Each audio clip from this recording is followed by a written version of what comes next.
ഇന്ന് ചെറിയ പെരുന്നാളാണ്.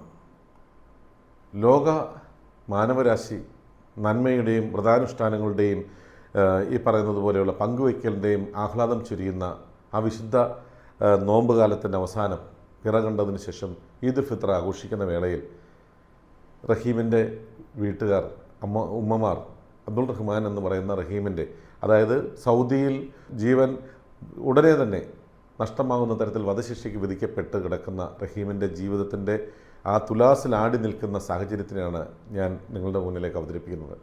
ഒരു കയ്യബദ്ധം, ശരിക്കും മനഃപൂർവ്വമല്ലാത്ത ഒരു കയ്യബദ്ധത്തിലൂടെ ഒരു കുഞ്ഞ് വിശ്വസിച്ചുകൊണ്ടിരിക്കുന്ന മെഡിക്കൽ ഉപകരണം കാറിൽ വെച്ച് നഷ്ടപ്പെടുകയും ആ കുട്ടി മരിക്കുകയും ചെയ്യുന്ന സാഹചര്യത്തിൽ ആ കുട്ടിയുടെ പേരൻസ് അല്ലെങ്കിൽ ആ വീട്ടുകാർ ബ്ലഡ് മണിയായിട്ട് ആവശ്യപ്പെട്ട 35 കോടിയോളം രൂപ നൽകിയാൽ മാത്രമാണ് വരുന്ന 10-15 ദിവസങ്ങൾക്കുള്ളിൽ നമ്മുടെ മലയാളിയായിട്ടുള്ള സഹജീവി റഹീമിന് ഇനി തുടർന്ന് ജീവിക്കാൻ സാധിക്കുക. അതല്ലെന്നുണ്ടെങ്കിൽ കർക്കശ നിയമങ്ങൾ നടപ്പിലാക്കുന്ന അറബ് രാജ്യങ്ങളൊന്നായിട്ടുള്ള സൗദി അറേബ്യയുടെ തടവറകളിൽ എവിടെയെങ്കിലും അദ്ദേഹത്തിൻ്റെ നിശ്ചലമായ ശരീരമാകും അവശേഷിക്കുക.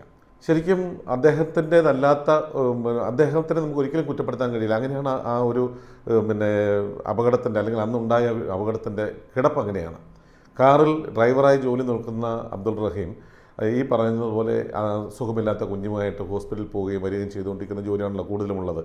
ആ ഒരു സാഹചര്യത്തിൽ തിരക്കേറിയ ഒരു നഗരത്തിലെ ട്രാഫിക് സിഗ്നലിൽ വെച്ചിട്ട് ട്രാഫിക് സിഗ്നൽ അവഗണിച്ചുകൊണ്ട് മുന്നോട്ട് പോകുവാൻ പിതാവ് ആവശ്യപ്പെടുകയും അത് അവഗണിച്ച അബ്ദുൾ റഹീമിനെ തുപ്പുകയും തലക്കടിക്കുകയും ചെയ്തപ്പോൾ കൈകൊണ്ട് തടയുന്ന വേളയിൽ ഈ കുട്ടി ഉപയോഗിച്ചുകൊണ്ടിരിക്കുന്ന മെഡിക്കൽ ഉപകരണം താഴെ വീണ് പോവുകയും കുട്ടിക്ക് ശ്വാസം നിലച്ചു പോവുകയും ചെയ്യുകയും അങ്ങനെ മരണപ്പെടുകയും ചെയ്യുകയാണ് ഉണ്ടായത്. ഇത് ശരിക്കും പറഞ്ഞാൽ ഒരു കൊലപാതക കുറ്റമായിട്ട് അറബ് രാജ്യങ്ങളിൽ അത് സ്വീകരിക്കുകയും മാതാപിതാക്കളുടെ ആവശ്യപ്രകാരം തൂക്ക് ദണ്ഡന തന്നെ അല്ലെങ്കിൽ വധശിക്ഷ തന്നെ അറബ് ശരീഅത്ത് കോടതി വിധിക്കുകയും ചെയ്തിട്ടുണ്ട്.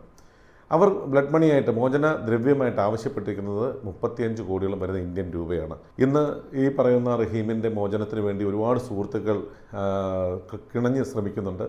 മലയാളികളെല്ലാവരും 3.5 കോടി മലയാളികളുണ്ട്.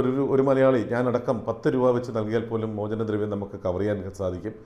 ഈ ഒരു ചെറിയ പെരുന്നാൾ ദിവസം മലനാട് ജീവിക്കും നിങ്ങളുടെ മുമ്പിൽ കൈകൂപ്പിക്കൊണ്ട് യാചിക്കാൻ ഈ ഒരൊറ്റ കാര്യം മാത്രമാണുള്ളത്.